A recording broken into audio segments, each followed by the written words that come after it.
People. There's a lot of great things happening at Tennessee Athletics. I'm excited to be in Knoxville, Tennessee right now. I believe this city is going to be upside down tonight. Season-long party continues on Rocky Top. This is about as good as it gets. This is wild in here right now. This should be called Rocking Top, not Rocky Top. The place is shaking already. How much fun is this, man? I love it. University of Tennessee, the first school in history to host all 3 game days between football and basketball. So there you go. It's lit. This place, when they're good, is as loud and as electric as the theater. There are very few places that are as beautiful as the Great Smoky Mountains. Couldn't be more excited about the success that we can have here. Astronauts coming down to be part of this. See? We got football going, both basketballs, baseball, softball. We even got Vols breaking records in space. In space, man. Okay, I see. That's not enough. Good, 'cause we've been doing this a long time. Here comes Tennessee through the power team. The fans here, the best fans in the country. They can smell a second straight national title.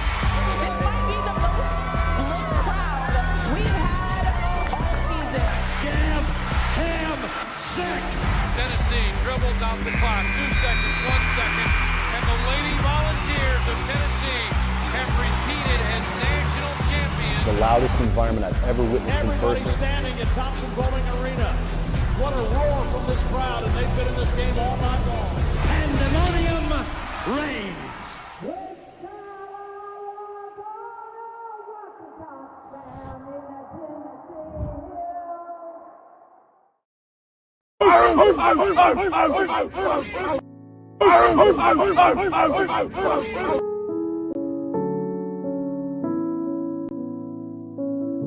Oh, whoops, that's the intro. My bad, fellas. Hold up.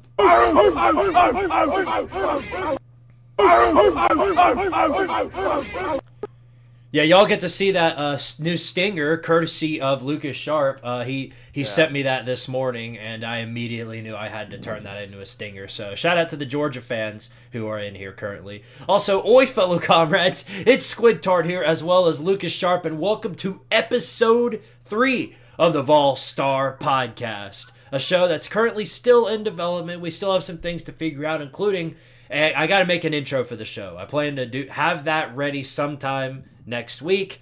We'll have to see how it goes. Although I am planning to go on a trip next week starting Monday. I'll probably be back Tuesday night for Tart Area Tuesdays over on the main channel. But yeah, I'm going down to Cherokee. I'm taking BVD. We're going down to see some of the other sports community people. Very excited for that. And yeah, lot to look forward to in the future, specifically college football, not that far away. We are less than 15 days until the start of college football. Now, it is Vanderbilt, so, you know, take the entertainment where it's worth, but, you know, it's still football. So how excited are you about that? Oh, yeah, I'm very excited about the season, man. Week 0, we get to see some interesting games. Notre Dame, Navy, Vandy, Hawaii. New Mexico State, UMass, going to be an amazing game. New Mexico State versus UMass. The Sickos Committee is about to be – they're going to be very hyped about that game. I can't wait for Week 0, man. I mean, even though, well, they're great games, to be honest with you.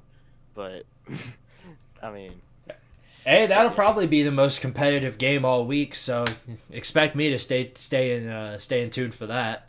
Yeah, I mean – oh, yeah, but, yeah, New Mexico State, UMass. I think New Mexico State, I think they'll win that game easily, to be honest with you. I think New Mexico State, I think they're definitely, they're still bad, but they're somewhat on the rise because they made a bowl game last season. I don't like UMass. I think New Mexico State will beat UMass. Right. Well, if we're hoping for anything, we're hoping that Vandy finds a way to make the Hawaii game entertaining, even though they beat them by 70-some points last year.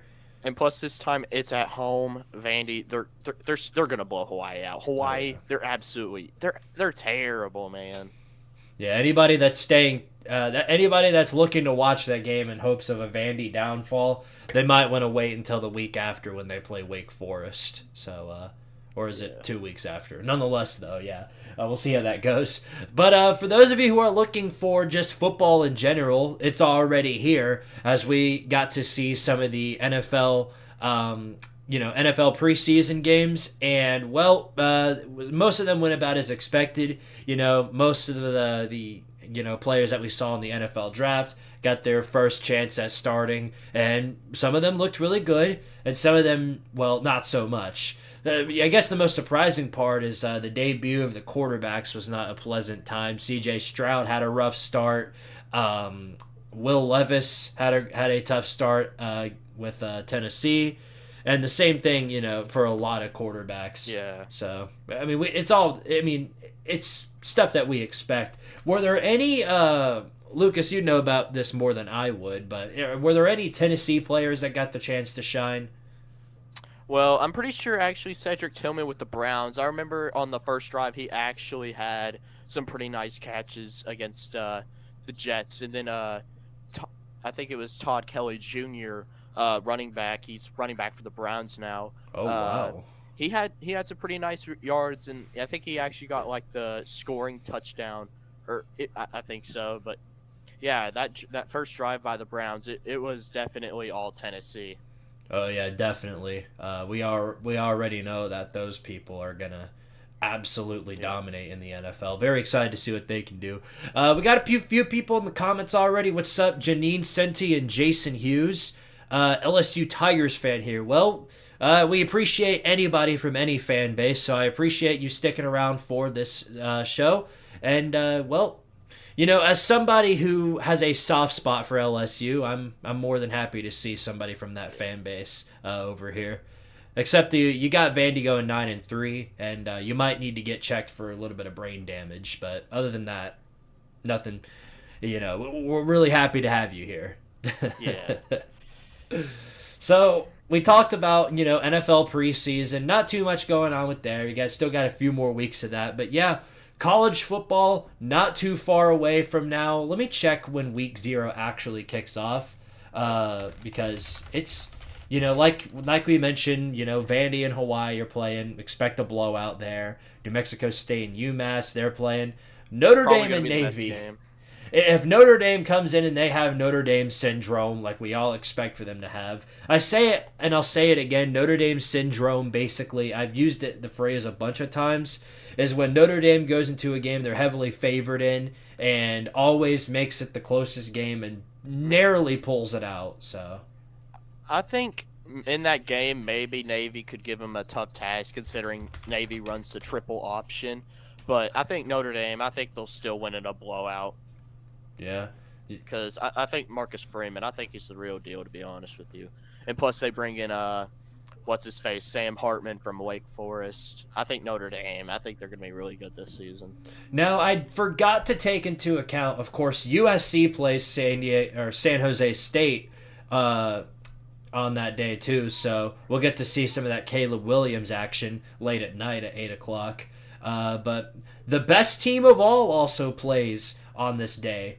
UTEP plays against Jacksonville State on the road, so we'll get to see some of that excitement as well. Yeah, I can't wait to see UTEP, man. They're winning the national championship. Oh, yeah, absolutely.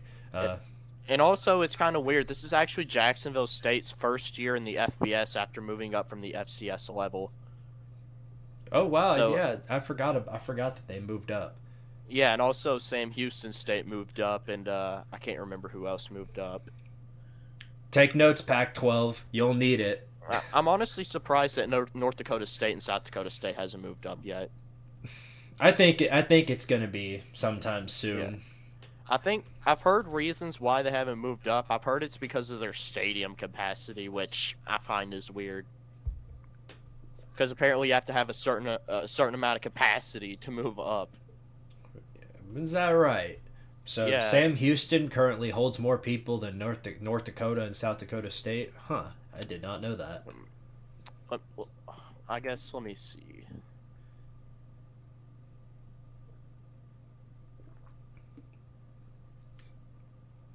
But yeah, UTEP's playing Notre Dame, USC. So, they're not really too many interesting matchups. Most of them are probably going to be over by the end of the half, but it's still going to be football. Still going to see college teams playing.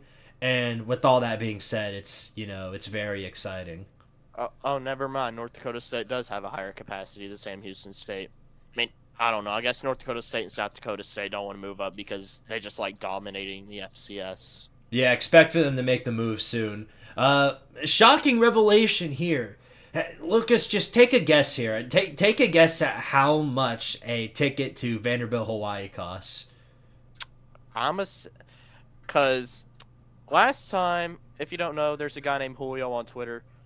He said that he went to the Vandy UConn game like a few years ago, and he got pretty good tickets for I think it was like $25. So I would think that it's probably less than that. Well, I'm gonna say, to put it into comparison, USC versus San Jose State, that is $24.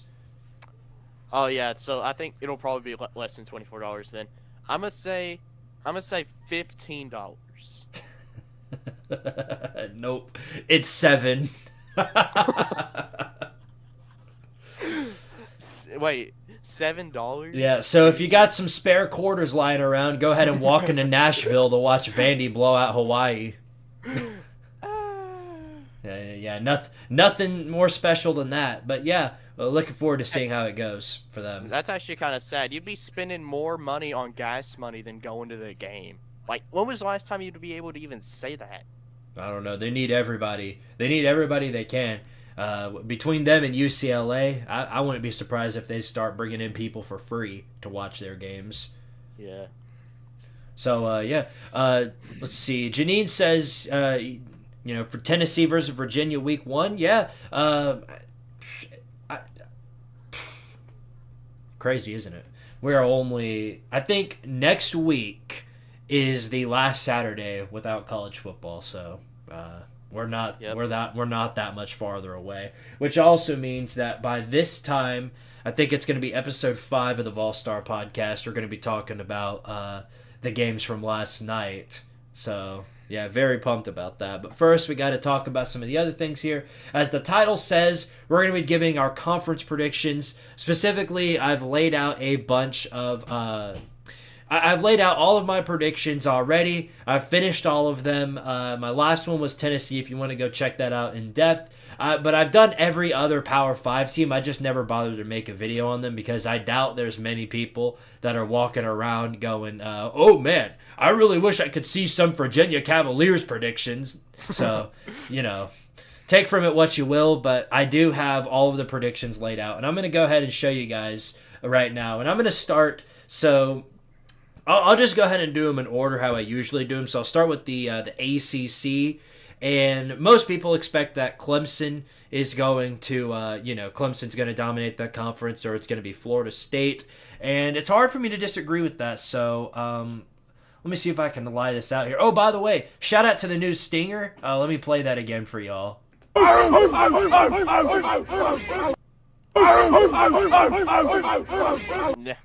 Yeah, fantastic stinger. But yeah, these are my ACC standings. I have Clemson, first place at 10-2, but I do have them beating Florida State, which is why they're ranked ahead of the 11-1 Florida State. So, as it's very obvious right there, I have Florida State beating LSU, but losing their only game to Clemson, which means that the two will meet in the ACC championship. Following after that, you got North Carolina at 9-3. Think they're a pretty good team. Drake may probably be a finalist for the Heisman Trophy if he has a great season with a lot of passing yards, but I don't think it's going to be enough to carry them all the way to the championship game. It'll take either Clemson or Florida State to, kind of fall off a bit. And then after that, Duke. I have Clemson taking a conference loss, and that loss is to Duke in week 1. A lot of things tend to happen in week 1, a lot of upsets, and what better time than for week 1 and Riley Leonard to get the jump over, starting quarterback Cade Klubnik. I think Cade Klubnik will get a lot of things rolling towards the end of the season or midway through. However, starting out with his, second ever start it'll be interesting to see how that plays out. Following that, Miami, Pittsburgh. The reason I have Duke ahead of Miami and Pitt is because usually it's in regard to head-to-head, and then if it's not that, then it's just alphabetical order. So take that from what you will. I have Georgia Tech making a bowl game at 6-6, and I have them ranked ahead of Louisville, which means I have them beating them week 1. So interesting stuff there. Syracuse number 9, NC State and Wake Forest at 10 and 11. So as you guys can tell, I think NC State and Wake Forest are probably going to fall off a bit this season. NC State is pretty, they have a very tough schedule, not a lot of favorable matchups. And same goes for Wake Forest. They lost Sam Hartman to Notre Dame. I have no idea what they're going to look like. I think they're going to kind of, fall off a bit as compared to some of these other ACC teams. And then after that, you kind of just, scrape the bottom of the toilet. Boston College, Virginia Tech. Those 3 teams, I think, finish well short of making a bowl. So my ACC standings stand as that. Lucas, any agreements, disagreements, anything you want to talk about with that? I don't think I really disagree with that. I mean, if I had to disagree with one thing, I could be. Ain't the ACC? Didn't they get rid of the divisions? Yes.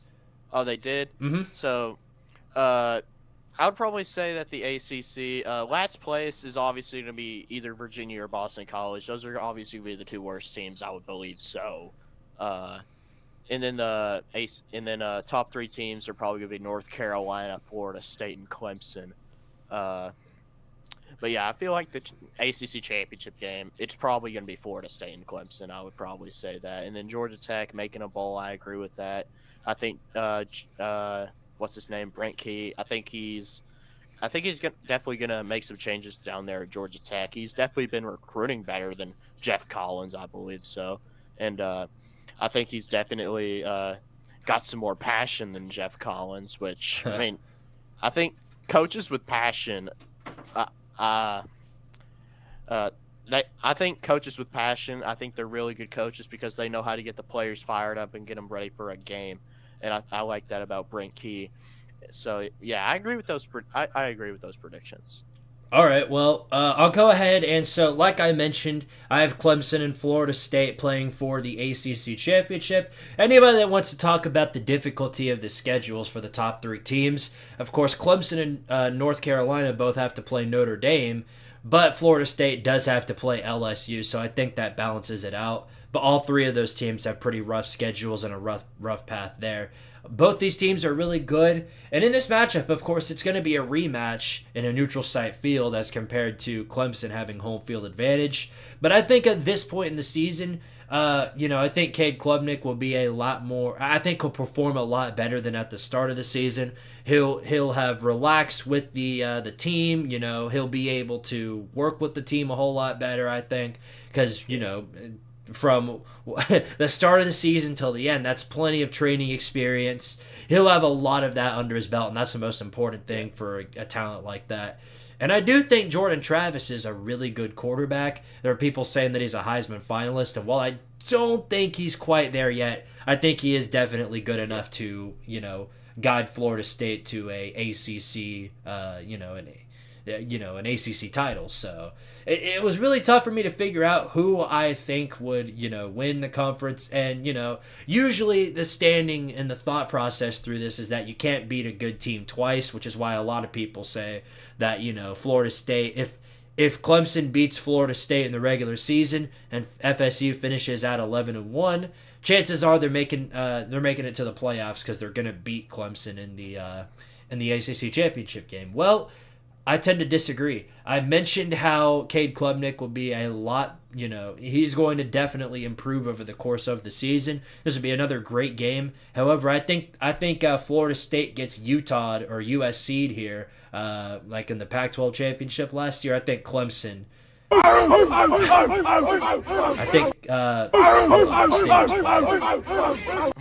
The Georgia. Yep. I got to switch that out. But yeah, I have Clemson winning the ACC championship, and with 2 losses, that probably knocks out the ACC out of playoff contention. But, what the things are, I think Florida State is a very good team. I think they're going to, really, really shine out this year. But people are just knocking off Clemson for, competing for the ACC, which is absolutely ludicrous. Clemson is still the top dog in that conference. So, it's tough to say that, Florida State's just going to easily outmatch them. I think Clemson gets the job done and wins the ACC. Any disagreements there? I think Clemson, they could very well win the ACC. I think Cade Klubnik will definitely be better this year. And also, Clemson, they fired their old offensive coordinator who was I've heard a lot of Clemson fans say how terrible he was. And they bring in the offensive coordinator from TCU. You can make fun of him saying, oh, TCU only scored 7 points against Georgia. The thing is, though, besides that game, TCU's offense has played really, really well last season. I think Clemson's offense is definitely going to be better this season. Caden Klubnik, I think, is going to have a good season. Also, they bring Will Shipley back, who I think could be one of the best running backs in college football next season. And defense, Clemson's defense is usually pretty good, although they don't have Brent Venables anymore. Although I think they'll find a way to make their defense still be very good, because they had a pretty good defense last year still, even without Brent Venables. And Florida State, of course, they bring back Jordan Travis. Mike Norvell, he's definitely been recruiting well down there at Florida State. Those two are definitely the two best teams in the conference. And, I kind of do agree that Clemson will beat Florida State just because it's at Clemson. But I think the ACC championship, it's going to be Clemson and Florida State again. But in the ACC championship, I think Florida State beats Clemson and finishes 12-1 and goes to the college football playoffs. All right. Well, hard to disagree with that. Everybody has, a different loss, and I see where but we're 3-0 Woo says, well, actually, it's John Brower who said, who's Clemson's non-conference loss in my predictions? That would be none other than the South Carolina Gamecocks. I actually do think South Carolina knocks off Clemson. So it is a home game for South Carolina, which makes that a lot more interesting of a matchup for them. But, of course, we'll see how it goes. It wouldn't mean anything for the ACC standings, of course. Clemson could lose to both Notre Dame and South Carolina, and then from there, whatever else could happen, it wouldn't really matter. So, a lot of things could play out that way. But, that's my standings for the ACC. Getting back to the comments here, Janine, I'll do it for you one time, Janine. Rocky Top, you'll always be home, sweet home to me. Good old Rocky Top. Woo! Rocky Top, Tennessee. All right, okay. Well, let's go ahead and roll into the next conference, which is going to be the Big Ten. So Big Ten this season, a lot of people, a lot of expectations set for quite a few different teams, and I'll go ahead and get into that and spare everyone from the, who knows what could happen. But yeah, here are my Big Ten predictions, and I made sure to switch out the transition so you don't have to see the Georgia barking guy again, but you can thank me for that. But yeah, these are my Big Ten standings. So starting with the East, I got Michigan going undefeated, sitting at 12-0, 9-0 in the conference. I think they kind of blitz through everybody. Penn State and Ohio State are going to be tough games, I think, but I think they'll come out on top in those. They have the home field advantage over Ohio State, which definitely helps. And they have there are some games here that I think they could trip up in. But, Michigan is so talented. Two of the best running backs that they have, they have probably the deadliest running back duo in college football right now. And J.J. McCarthy, I think, will show a lot of promise this season. So, yeah, right now, other than a few select teams in the SEC, Michigan is, arguably one of the most talented teams in college football right now. After that, I've got Penn State 11-1. So as you can tell, I'm very high on Penn State this season. I think with Drew Allar now as the starting quarterback, I think he's going to show some huge promise to start out the season. I think their only loss comes to Michigan, which knocks them out of contention for the championship game. However, I do think they will still be very, very elite this season. Ohio State, I've got at 9-3. Heard some complaints about this, but Ohio State has a very tough schedule. I think both Penn State and Michigan get the win over them, and I think they lose to Notre Dame in the non-con. So yeah, it's not that it's not that I'm knocking Ohio State or anything like that. I just think, with Kyle McCord coming in, with his first start, I think he gets some rebounds here or there, but he's playing against some super talented teams. So we'll see how it goes for them. But yeah, as you can tell, I'm, as compared to Penn State and Michigan, not as high on Ohio State. But after that, you have Maryland at 8-4. Rutgers, I have making a bowl game. Shocker, I know. I think Rutgers does have an easy schedule and is favored by some very terrible teams down the line. But I do think Rutgers just barely makes it to a bowl, and that'll be very interesting to see them in a bowl game. I will tell you that much. After that, Indiana at 3-9, not seeing too much out of them. And then Michigan State, I think, just completely falls off the map. I have them finishing at 2-10, 0-9. I think every team that they play is probably more talented than them. And, that's all there is to it. I just don't think they're, I don't think they're good at all. Mel Tucker is probably gone after this season if the predictions line up the way they are. That's just the way I think about them. But in the Big Ten West, I've got Wisconsin finishing out 10-2. They have a very, very easy schedule. They dodge, I think that they dodge Penn State and Michigan. They do have to play Ohio State, so I do have the Buckeyes beating them. But I think Wisconsin is still a very good team. Iowa, same exact thing. Iowa, I think, is going to see a big step forward on the offensive side of the ball, and that's really all they need because the defense is coming back. They're going to have a very elite defense. Illinois, going to be a pretty good team as well. I think Wisconsin actually trips up against Illinois, so that'll be their second conference loss. And that's the game right before Ohio State. I think that's a trap game for them, so... But yeah, Illinois, Brett Bielema coming in for another year. I think he's done some really good things as head coach for Illinois. I think he's going to really shine out for this team. Minnesota and Nebraska, both at 7-5, just with alternating conference records. Minnesota, PJ Fleck coming back for another season. While I don't think they'll see any leaps and bounds in terms of talent, I do think Minnesota will still be an average to above average team this year. And Nebraska, I think they finally, and I keep doing this to myself with Nebraska. I keep thinking they'll make a bowl game, and I did that for the longest time while Scott Frost was there.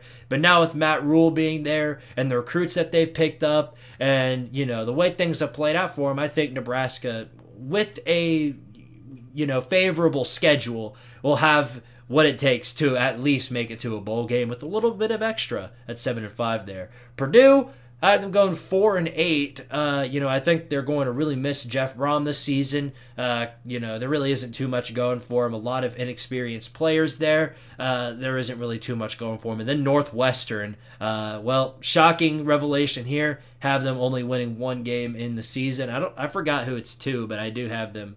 Probably some FCS team, I think. Yeah, probably. I think they play Elon, so that should be an easy win. So I think they beat Elon Musk University, and then there you go. So that's my standings, and then I have Wisconsin and Michigan playing in the Big Ten Championship. So Lucas, let me get your thoughts. Yeah, I actually agree with everything, honestly. Michigan versus Wisconsin, the Big Ten title game. Michigan, I feel like, should easily be the best team in the Big Ten. J.J. McCarthy, and then you also have Blake Corum and Donovan Edwards, who's going to be the best running back duo in college football. Michigan's defense is also going to be really good as well, even though actually news broke out that Jim Harbaugh is going to be coaching the first 4 games, which is actually kind of shocking to me. But yeah, Michigan, they're easily going to win that division, I would believe so. Penn State, I think Penn State, they have the potential to be good. Honestly, I haven't been really high on the Penn State hype train as a lot of people have been. I do think Penn State will be good, though. Don't get me wrong. I think James Franklin is a really good coach, even though some people say that he's overrated. I mean, the dude had back-to-back 9-win seasons at Vandy. That is hard to do. So I don't care if anybody does that. They're a good coach in my book. So yeah, I think Penn State, they have Nick Singleton, Drew Allar. They're definitely going to be good. Ohio State, of course, they bring back Trayvon Harrison, They also bring back Marvin Harrison, and then Emeka Egbuka, and then their offensive line is usually pretty good every single year and year out. Maryland, they return Tua's little brother Talia. They're going to be solid. They're going to be good. They're going to be a solid team, I believe. So, which is kind of weird because Maryland, I've known for most of the time just being in the absolute gutter, but now they're a pretty solid team. But yeah, moving on from that, I don't want to talk about Michigan State and the rest of the garbage cans in that division.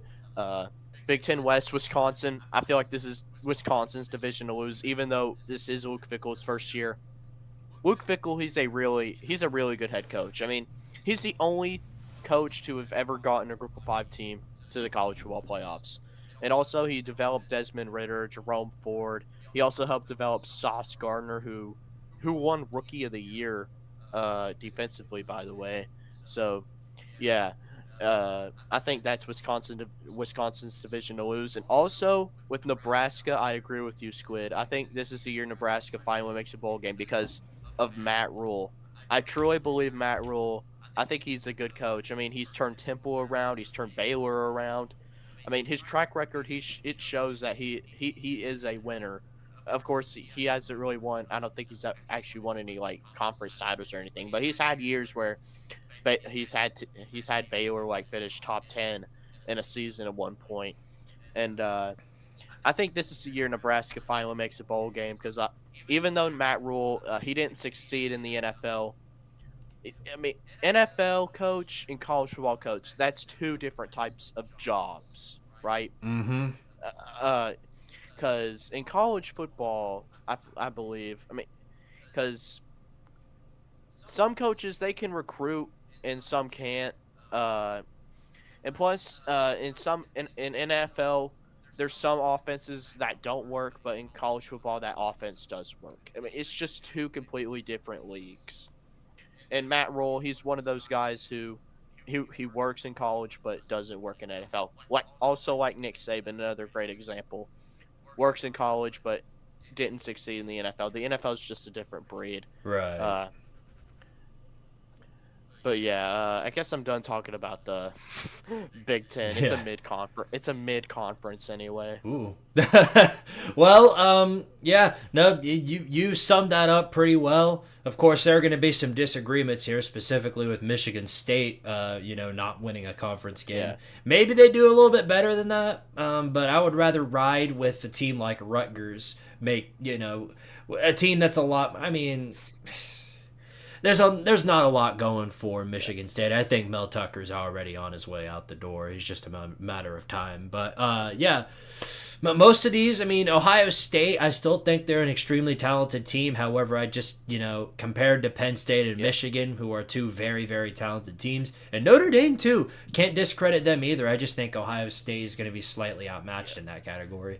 Ohio State's such a talented team, yet they have a worse record against SEC teams than Vanderbilt. Oh, yeah, let that one sink in. But, yeah, so this is where my Big Ten standings go. And as for the championship game, well, this should surprise, I think, a whopping 0 people. But I have Michigan beating Wisconsin in the championship game. I think, Luke Fickell is taking, Wisconsin leaps and bounds ahead of where they are now. Or where they were before. However, I just don't think it'll be enough to knock off Michigan. I think right now the Wolverines stand on top of the conference by a long shot. But I think for Wisconsin, it's going to take a couple more recruiting classes till they actually start competing with teams like Michigan. Right.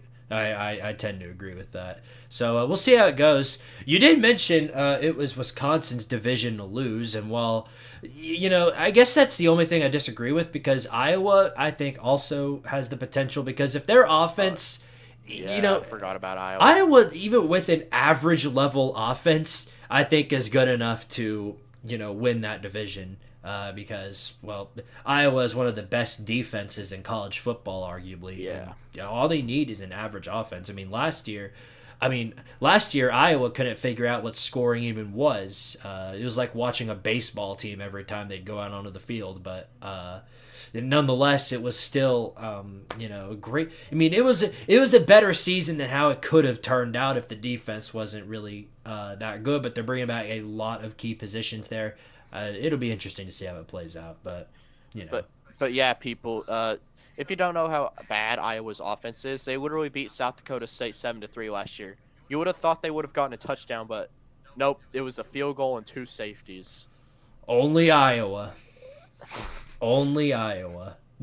But yeah, that's our Big Ten predictions. Let's go ahead and roll back into the comment section. John Brower says, bro, I'm a Michigan fan, and I gotta say you're very low on our rivals, Michigan State. They ain't going 2-10. Yeah, that's fair. I'm not gonna say that's a wrong thing to say. I think your West Division is really good. Only thing I'd have different is Nebraska over Minnesota. I maybe I'd agree with that. I think Matt Rule, I think he's gonna turn that team around. Although it's going to be hard to persuade kids to come to Nebraska, because, I mean, who wakes up in the middle of the night? What high school player wakes up in the middle of the night and goes like, you know what? I'm going to go to Nebraska. Right, exactly. All right, well, what's up, Craig Tucker? Welcome to the stream. Thank you for tuning in. In case you guys are curious and supporting the channel or anything like that, I don't know if I have super chats open. I don't think I do, but I'm sure the Squidtard Patreon or the PayPal or something like that's down in the description if you want to go check that out. Go support the channel by subbing up to Squidtard Sports or Squidtard, or check out my Twitter and check out what you can find there. All right, well, let's go ahead and roll into the next division, or not the next division, the next conference. We're going to go ahead and go to the Big 12, which, of course, is this season. They've got 14 teams, so it's going to be interesting how it plays out. And, these results might be shocking. I had to take a double look at this myself and see if I was right about it or if I had the wrong numbers, but it turns out to not be the case, so... Yeah, I have, no surprise, little surprise here. I have Texas finishing out 11-1, 8-1 in the conference. I think their only loss comes to Baylor in an upset early in the season. Everything else, I think they win. I think they beat Bama on the road. I think they're a very, very, very good team this year. And following after them, I thought it was going to be Kansas State, but it's actually Texas Tech heading out to that second spot and going on to the Big 12 championship. So I think that's really interesting right there. The reason for that, of course, both teams share the same record. However, I have Texas Tech beating Kansas State in the regular season. That's why they'll get the jump on them there. After that, Oklahoma at 9-3, big step ahead of where they were last season. That was probably record-wise one of the worst Oklahoma teams we've seen in a long time. So to at least get a jump like that would be a significant feat for Brett Venables. UCF at number 5 at 8-4. I have them getting the jump on either Oklahoma State or TCU. All those teams share the same record. It's just usually head-to-head that counts in that department. But yeah, UCF. Number 5, I think Gus Malzahn's going to do a lot of great things there. In the Big 12, going to be fun to watch. Oklahoma State at 8-4 as well. And following them, TCU. Some people think TCU is going to fall down just completely, just fall off the map and collapse. Yeah, I don't think they will. Well, I don't think that'll happen. I don't think they're heading back to the college football playoffs. So I have them sitting comfortably in that, upper echelon of Big 12 teams. After that, Baylor, the team I have beating Texas in the regular season at 7-5. BYU following them as well. So, BYU may struggle in this conference a bit. Not as bad as some of the others here, but I think they'll struggle in that. Kansas at 7-5, so they're going to take a little bit of a step ahead. West Virginia at 4-8, so now we're getting to the kind of the bottom feeders of this year. As there are a lot of questions with West Virginia. Neil Brown, he may end up getting fired by the end of this season if things line up like this. I don't know. We'll see. Cincinnati at 5-7, but they share the same conference record as West Virginia, and I have West Virginia getting the jump on them, so that's why I have Cincinnati sitting there at number 12. And then both Houston and Iowa State 13-14 at 2-10. Winless in the conference. I just don't think there's really any scenario. I mean, of course, there's a scenario where they win some of these Big 12 games, but they have a super rough schedule and not a lot of talent to show for it. So, as compared to some of these other teams, so it's not looking good for them. Maybe I'm wrong on them. We'll find out in 2 weeks or 3 weeks or whenever they play. But that's my Big 12 standings. Lucas, what do you think? All I just gotta say is that this conference, it's Texas's to lose. I mean, Texas by far is going to be the best team in the conference. If they somehow don't win the conference, I will be shocked. They're clearly going to be the best team. And then I guess I'm gonna say a few things about a few teams because I don't want to just be short. But I guess UCF. I think UCF in the future has a really, really good possibility of being one of the top dogs in the Big 12. I think Gus Malzahn, he's got that team rolling. It's only going to be a matter of time till I think UCF at least competes for the Big 12 championship. And also, I got to say about Cincinnati, man, it feels kind of sad seeing them fall off this much. Honestly, I thought Luke Fickell was going to stay with Cincinnati in the Big 12, considering since they was going to go to the Big 12. I thought Cincinnati was going to be able to give him more money to be able to stay around, but I guess Luke Fickell wanted to go chase that Big 10 money. I don't blame him, though, because Big 10 schools right now are making cash. But, yeah, I guess I'd probably say Texas is obviously going to be in the Big 12 championship, I would believe so. And then I guess the other team, I'd probably say obviously either Kansas State or Texas Tech. I'll probably say Texas Tech as well. But yeah, I think Texas, it's their conference to lose. It's theirs to lose.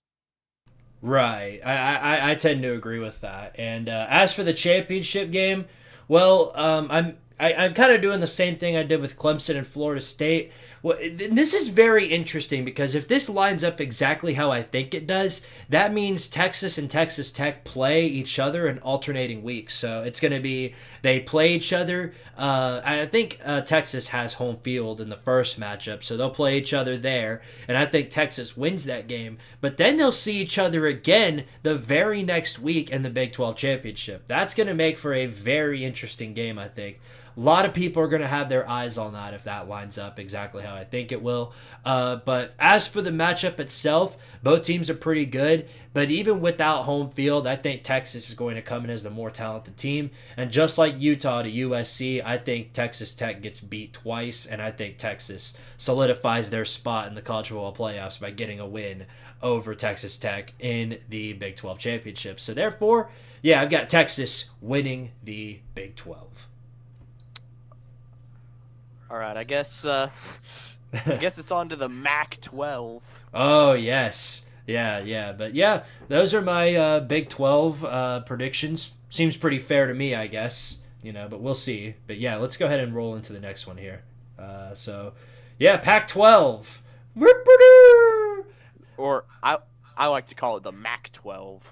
Although I think the MAC might actually be better than that conference now. Or the Mountain 12. Oh, yeah. The merger is going to be very interesting there. What a mid-conference. Do we have to talk about the Pac-12, man? We do. Specifically because one of those teams that's remaining in the Pac-12 right now is shockingly good in my predictions. So we'll talk about that right now. Let's go ahead and... I'm just joking. I mean... Yeah, that's fair. But let's go to roll into this next conference. And, well, the moment you look at this, you'll see exactly why this is a little shocking for some people. So I have number 1, Oregon State. I think Oregon State shines out as one of the better teams in the Pac-12. And unlike some of these other teams, I think they are blessed with a rather easy road through the regular season. Now, of course, they still have some very tough games to play. They still have to play Oregon and Bo Nix. They still have to, play some of these other tough opponents. And for the umpteenth time, that's a storm you hear in the background. But yeah, they've got a lot of great things going for them. And I don't know, I don't remember if Oregon State and USC play in the regular season. I don't think they do, which is why I think it'll be a very interesting matchup. And yeah, USC coming in for that second spot in the championship game. They're going to be a really good team as well. A lot of talent going for them. Caleb Williams going to be great. And I forgot to mention with Oregon State, under this new style of offense, I think DJ Uiagalelei is the perfect fit for him. I think he's going to have a great performance. I think it's going to be a really, really good team to watch. And then after that, Washington at 10-2, 7-2. I think they'll be pretty good this year. Michael Penix, a great quarterback. A lot of experienced quarterbacks in the Pac-12.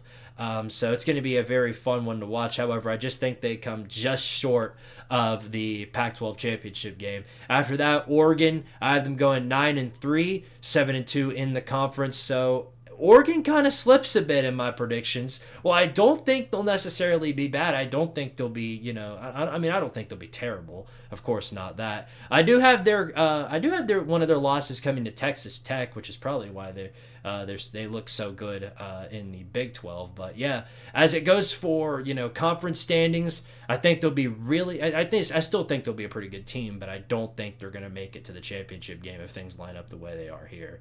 Utah, kind of in the same boat as Washington and Oregon. Really good team, but I think they'll take a few losses here and there. They're going to be just short of making that championship game. UCLA, after that, they kind of fall below the upper echelon of these teams, and the reason why is because unlike the 5 teams that we have here with really experienced quarterbacks, a lot of questions with UCLA, especially since they're bringing in Dante Moore, true freshman, as what I think would be their starting quarterback. I don't think they have anyone better than him at that position, so we'll see how it goes for them. I still think they'll be a pretty good team, just not good enough, in my opinion, to make it all the way to the championship game. And then the second half of the conference, Arizona have barely making a bowl at 6-6, which is a huge step for them considering where they were not too long ago. Big step in the right direction.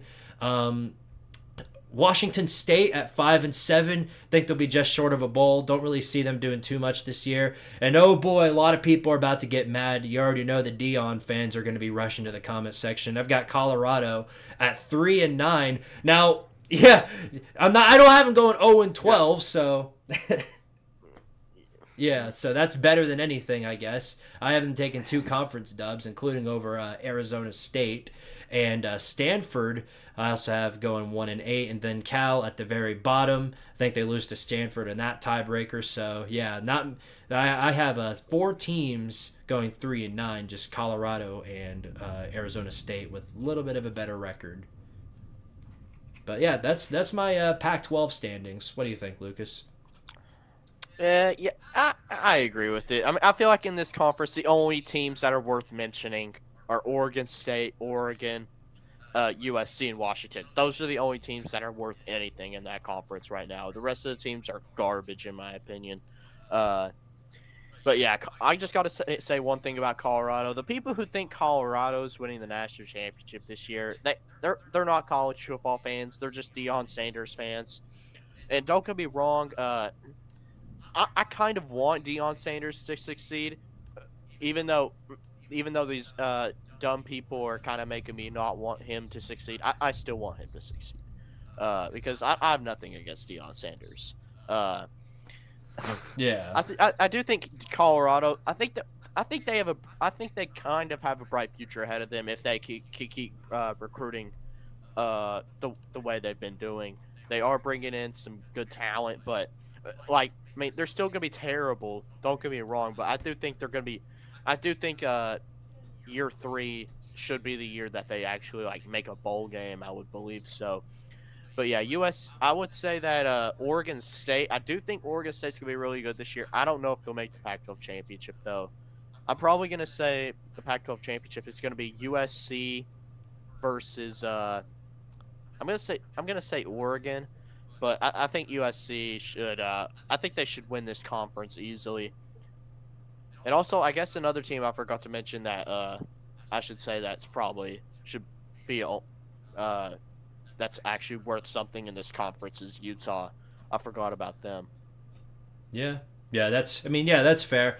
But a lot of these teams are really good, and they have really experienced quarterbacks, a lot of key offensive pieces, and it was really hard to kind of figure out where they were going to kind of be when it came to, the standings, because there are a lot of really good teams here.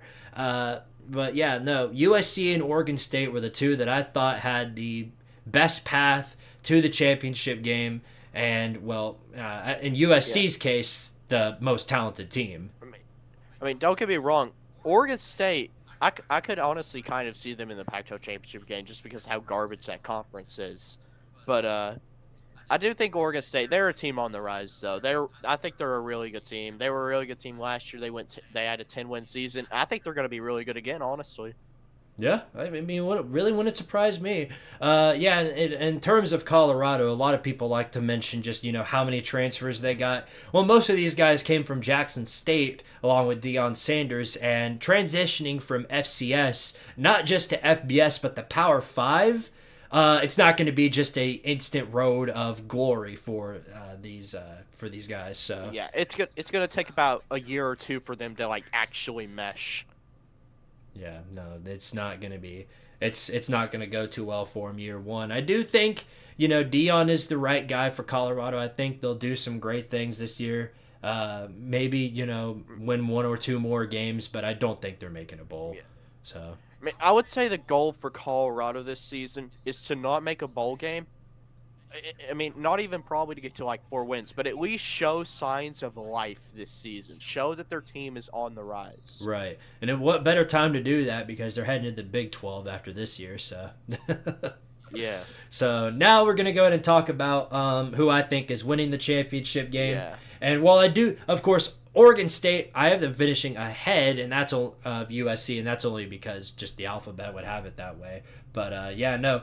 I think USC stands here as the more talented team in this matchup, and I think it shows on the field. So I think USC gets the jump ahead of Oregon State by beating them in the Pac-12 championship game. I think it could be a pretty fun matchup. And, DJ and Caleb Williams, both two really experienced quarterbacks.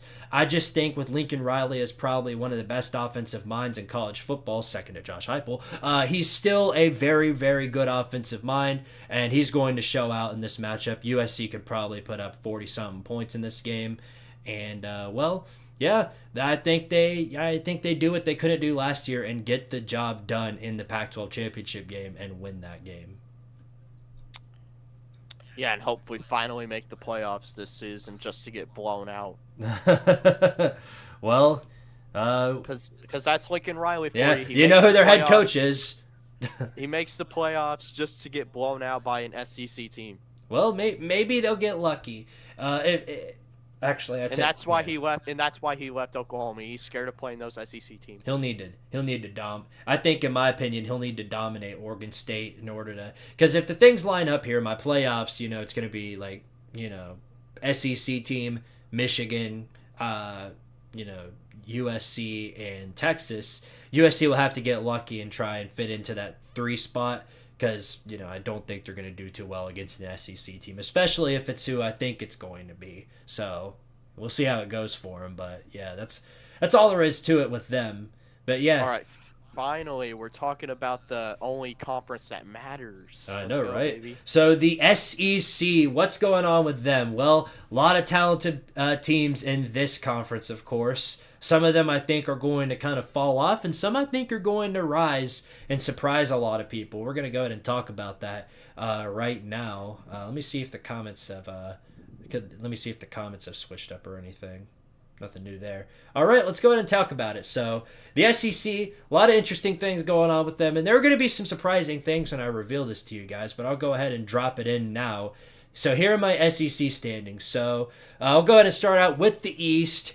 This shouldn't be a shocker to anybody living on planet Earth, but I've got Georgia winning the SEC East at 11-1. And in case anybody's curious, I have their conference loss and their only loss coming to Auburn. It's in Jordan-Hare. It's going to be a very interesting matchup. And, you know, I've mentioned this several times, but if Georgia's going to lose a game this season, it's going to be somebody nobody expects them to lose to. I expect for them to show up in the only game that matters too much for them, which is Tennessee. As, you know, Kirby Smart has never had a problem with preparing his guys for big games. So, you know, expect for them to show up in that game.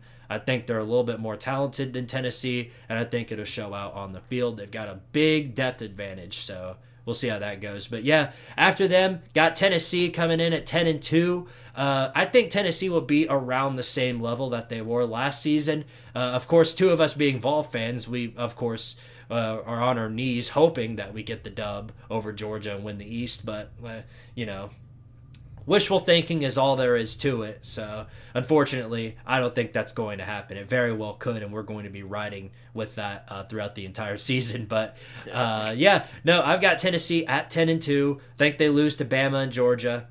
Still a great season for them and expect them to make a New Year's 6. South Carolina, I've got them going 9-3 this year. A lot of people think they'll fall off. A lot of people, you know, there's some people thinking that Shane Beamer is going to really kind of collapse. While I do think there's potential for that, I don't think we'll see it with them. I think they'll jump up. I think they'll get the dub over North Carolina and Clemson, which will help them out. But, you know, Georgia, Tennessee, and I think one loss, I think it's Texas A&M. I think that's who will beat South Carolina. Following them, I've got Kentucky, kind of a dip here in terms of quality. 6-6 I've got for Kentucky. Devin Leary, I think, is a big, transfer for Kentucky, but there's still a lot of missing pieces for him, and I think that'll show. They also have a very difficult schedule. They got to play Bama over from the West. Going to be tough for him to, you know, pull that one out. It's not going to go too well for him. I think they finish out 6-6. And as for the rest of them, Florida I've got going 4-8. I do have them getting the jump on Vandy, who they lost to last season. I think they beat him this year, which is why I have them ranked ahead of them. But, you know, Florida, you know, Billy Napier is recruiting really, really good at Florida. I think he's going to show out and, you know, improve by a significant margin if they keep him for this season. But yeah, this year, not a lot of good things going for him, especially since Graham Mertz is their starting quarterback. There really isn't too much going for him in terms of that. The quarterback position is probably the biggest loss for him when it comes to what they're looking at for this season. So we'll see how it goes for them. Vandy, I think they'll stick around where they were last season. I don't think they have quite enough talent to make a bowl. I have them finishing out 2-6 in the conference. If they beat Wake Forest on the road, that'll be good enough for them to make a bowl game, but I just don't see that happening. I think they'll stick around the exact same level where they were at before. And then Missouri, you know, in the spring, I thought I was going to make Missouri one of those sneaky good teams, but there's just not a lot going for them. The defense really is not good at all. Eli Drinkwitz not recruiting well as compared to many of the other SEC teams, and I don't think it's going to be too good of a year for them. I think they could get some upsets here or there, but I have them beating Florida, actually, but I also, I really don't think they're going to be, that good. And then in the West, so I've got LSU winning the SEC West. I have them finishing out undefeated in the conference, the only team finishing undefeated. I think their only loss comes at the start of the season against Florida State, and then after that, they just kind of blitz through everybody else in the conference, including their hated rivals Alabama, who I've got going 9-3. A lot more questions than usual usual with Alabama. Of course, you can never count out a Nick Saban team from being able to compete nationally, but the schedule's super tough. They're playing some of the really good teams, including LSU and Texas, and I think they trip up against Texas A&M and College Station again. So that's what I've got for them. Ole Miss at 8-4. Lane Kiffin, a really good offensive mind, third to Lincoln Riley and Josh Heupel. Actually, that isn't my official offensive rankings, but nonetheless, still a really good offensive mind. Going to have a lot of really good offensive performances. It's just a matter of whether or not the defense will show up when it needs to, and I think they will in some games, but in others, I think they'll kind of fall apart. But still, 8-4, not a bad season, and better off than how. I think they'll be around the same level they were last season. Arkansas, I think he sees a huge jump in quality. Sam Pittman recruiting pretty well down there. He's got some pretty good players. KJ Jefferson, I'm really high on this season. I think is going to have a phenomenal year. However, there's still a pretty big talent gap between them and the upper echelons of the division. So I have them going 8-4, but still better off than where they could be. Auburn, I have taking a huge jump as well at 8-4. I mentioned that they're going to be the ones to knock off Georgia. A lot of questions with this team, and we saw this kind of thing with TCU. There are a lot of similarities that you can make with both those teams. Finished the season before that 5-7, bringing in a lot of transfers, a new head coach. The similarities go on. And while I don't think Auburn's getting ready to make the playoffs or anything like that, I think they'll be a sneaky good team. Texas A&M at 7-5. I do think Jimbo Fisher sees an improvement overall with his team. He's got some pretty good recruits down there. Definitely, I don't think we'll see kind of the monstrosity that we saw with them last season. But I do think we see at least a slight improvement with this team. And Mississippi State, I've got them finishing out 5-7. I'm not really all that high on this team. I just don't see them really of course, they have some key players where it matters. I just don't think it'll be enough to compete with some of these other teams in the SEC, especially the Western Division. So, with all that being said, I've got LSU and Georgia playing in the SEC Championship. So before I go ahead and say who's winning that, Lucas, what are your thoughts?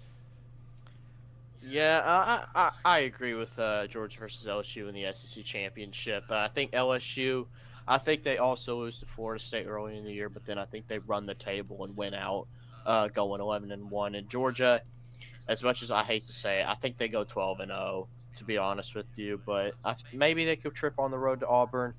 I think Auburn will be a better team this year than they were last year for sure. But I still think Auburn, I don't think they're ready for a team like Georgia yet. I do think that Tennessee, they're obviously the second best team in the East. Hopefully Tennessee can split the Georgia versus Alabama games, finish 11-1, and maybe try to sneak into the college football playoffs, almost like they did last year. But we all know what happened. Yeah. But yeah, hopefully Tennessee beats Georgia. I'd rather beat Georgia than Alabama this year, to be honest with you. But yeah, I do think South Carolina. Of course, you did say that you think South Carolina is going to fall off. There's been some people saying that they think South Carolina is going to fall off and all this stuff. Mm-hmm. To be honest with you, I think I might be one of those people. Uh-oh. Because I do think that South Carolina, I think they're starting off this. I think their first 5 games are really tough. You have to play North Carolina, you have to play Georgia, and then you have to play Tennessee. Honestly, I think all those 3 games are losses, to be honest with you. I do think they could possibly beat North Carolina, maybe even Tennessee, but I do think they're losing to North Carolina. I think they're losing to North Carolina. I think they're losing North Carolina, Georgia, Tennessee.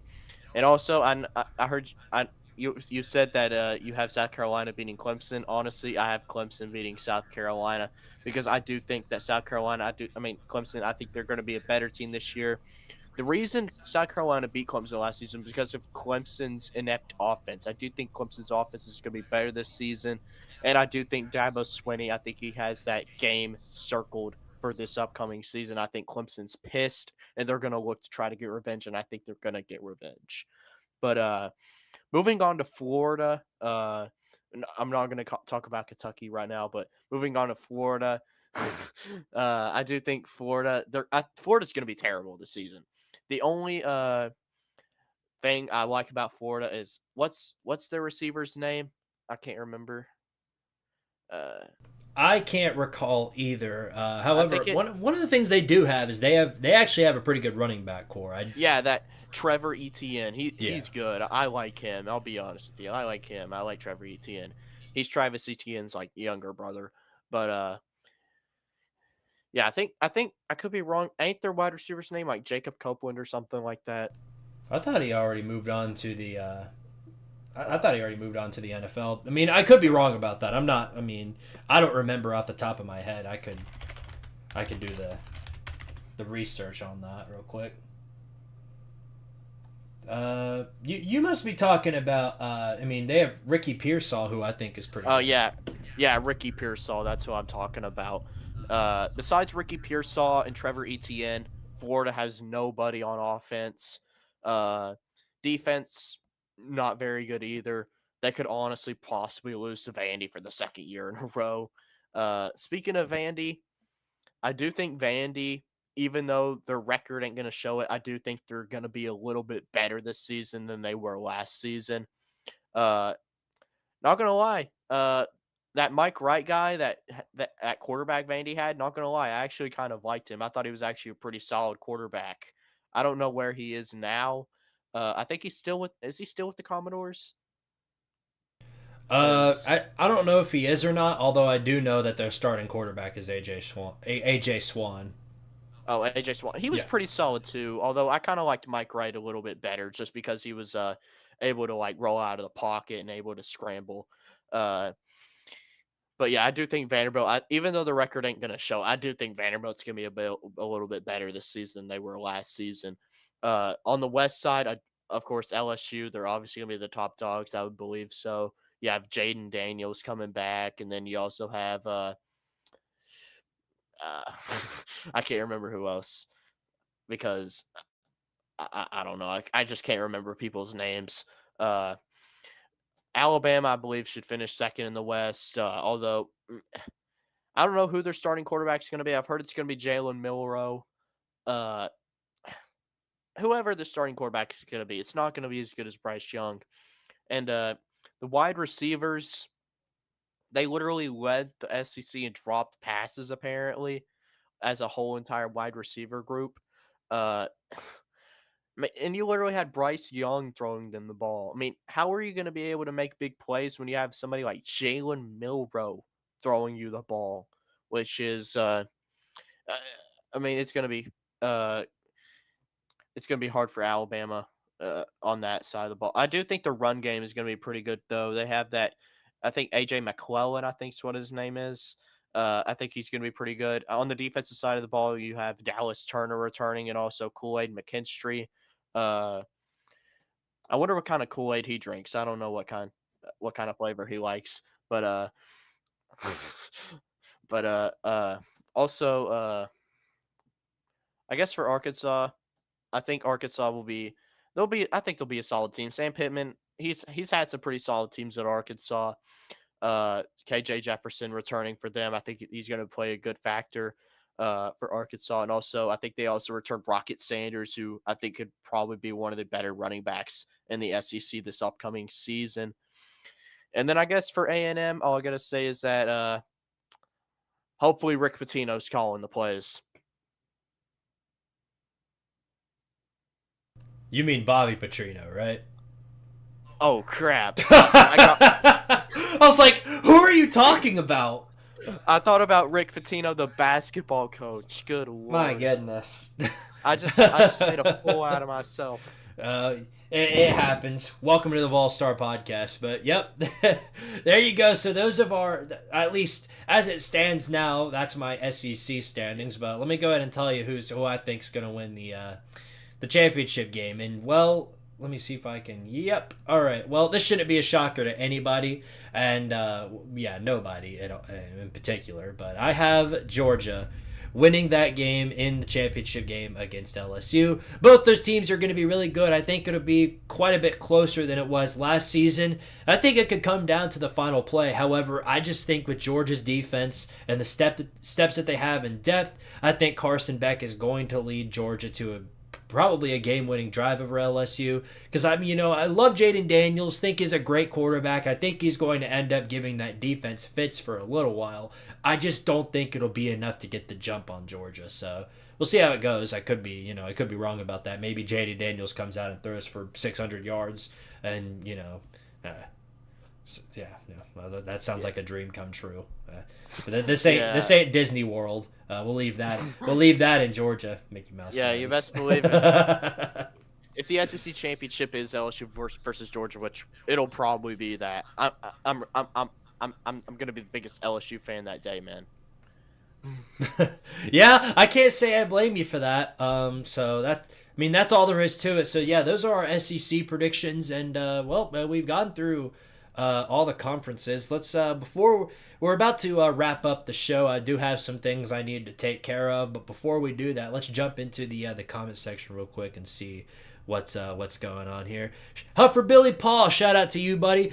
Squid's pretty sound picks so far. I tend to agree. I'm glad somebody tends to agree. Yeah. AIP Vols and Pokes.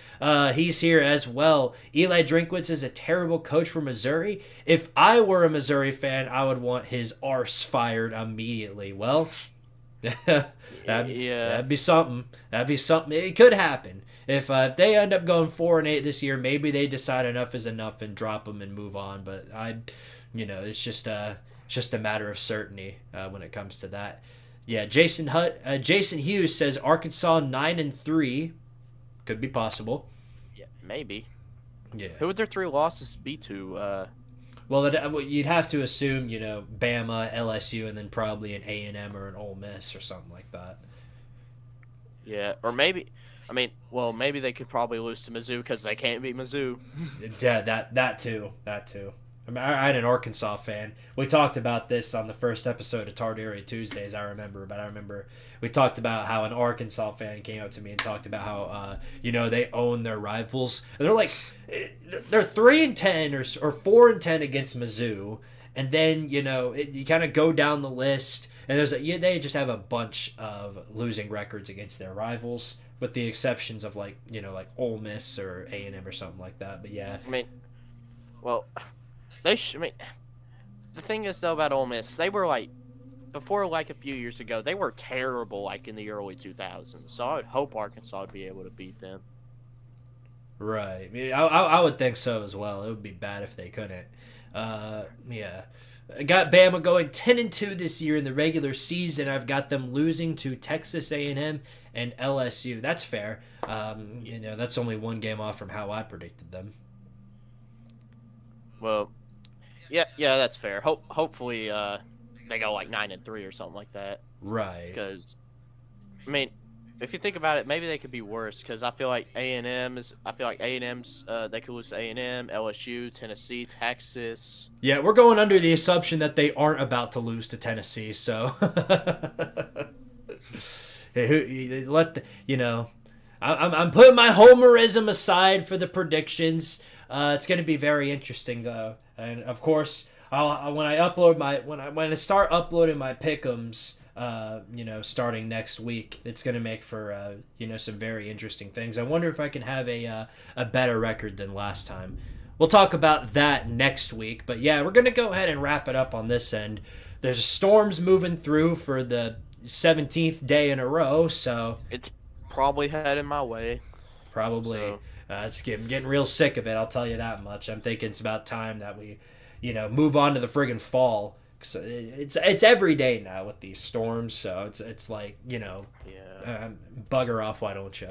So, and the fact that we didn't have any internet troubles because of it is a minor miracle in itself. So, thank you for that. But yeah, thank you guys so much in the comment section for watching today's episode of the VOLSTAR podcast. It's been a fun one. Got to talk about the standings overall. Maybe I'm wrong about this. Probably am, because I tend to be wrong about that.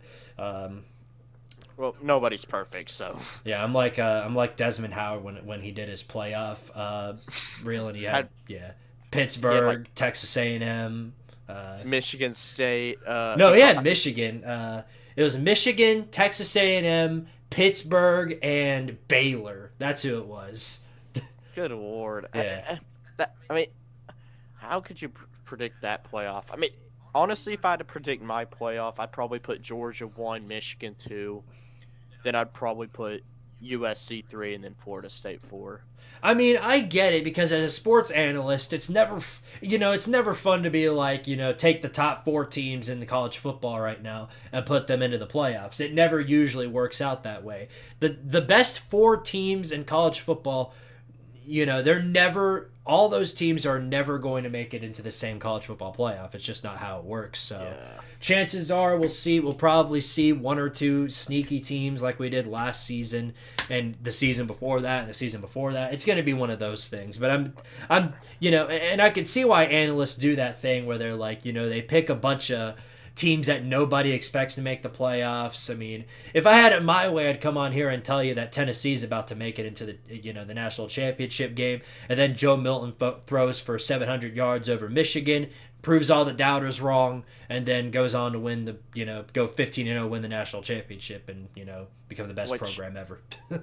Which don't get me wrong, I think it's gonna happen. Yeah. In the words of the famous Volunteer Roadshow, Catfish, we're going 15-0. I promise you that. Need that guy back. We absolutely need him. But yeah, thank you guys so much in the comment section. Thank you again for watching. Leave a like on this if you haven't already. And you already know we'll be back next week as the next VOLSTAR podcast will be the last one before the kickoff of college football season. So you already know we're pumped for it. You best believe so, man. I can't wait for UMass versus New Mexico State. It's going to be such a good game. You already know. Well, Lucas, anything going on in your channel, that's you want to talk about on here? Well, not really. But I have been thinking about trying to think about making my own types of videos. I was thinking about making little skits during the off season. Yeah. Because if you don't know who Tom Grossi, do you know who Tom Grossi is? Yeah. He made off-season skits how each and every single NFL fan reacted to their team's season. I was thinking about doing that for college football teams. Oh, that'd be spectacular. I was gonna do. Yeah, I was gonna do it, but then I felt lazy and I didn't feel like doing it. Yep. But well, the best way to run a YouTube channel when you first start it is to start making videos. So get on that grind, why don't you? Yeah, but I guess during this season I'll probably try to make videos of I'll try to make skits of I guess I might try to make an SEC house, about all the SEC teams just in one big house, and they have to share a big, and they have to share a house, and then all the terrible teams will live in the basement and all the good teams will live in the attic. Oh, yeah, that'd be a fun one to watch. Count me in on that. But yeah, that's going to wrap it up here over at the VOLSTAR podcast. Thank you guys again for watching. Over here on Squidtard, of course, I'm planning to upload more content. I'm going to split this up kind of like how Mark Rogers does it. Definitely didn't learn that by working from him. But yeah, I'm going to drop some of this stuff. You'll, of course, be able to go back and watch the full live show if you want to. And it'll be in a playlist called VOLSTAR Podcast. And yeah, I think we can go ahead and wrap it up here. So thank you guys again for watching, and we'll see you all next week with, of course, episode 4. Is it episode? Yeah, episode 4. Yeah. So I'll go ahead and, since you guys are such good people, I'll go ahead and leave here with the Georgia Stinger again. So yeah, thank you guys again for watching. We'll see you all next week with another episode of the VOLSTAR Podcast. And as always, go Vols, baby! Woo! Go Vols and tighten up, baby. People. There's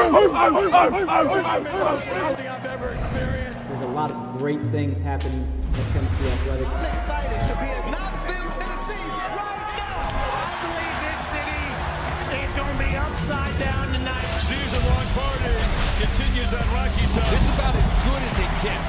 This is wild in here right now. should be called Rocking Top, not Rocky Top.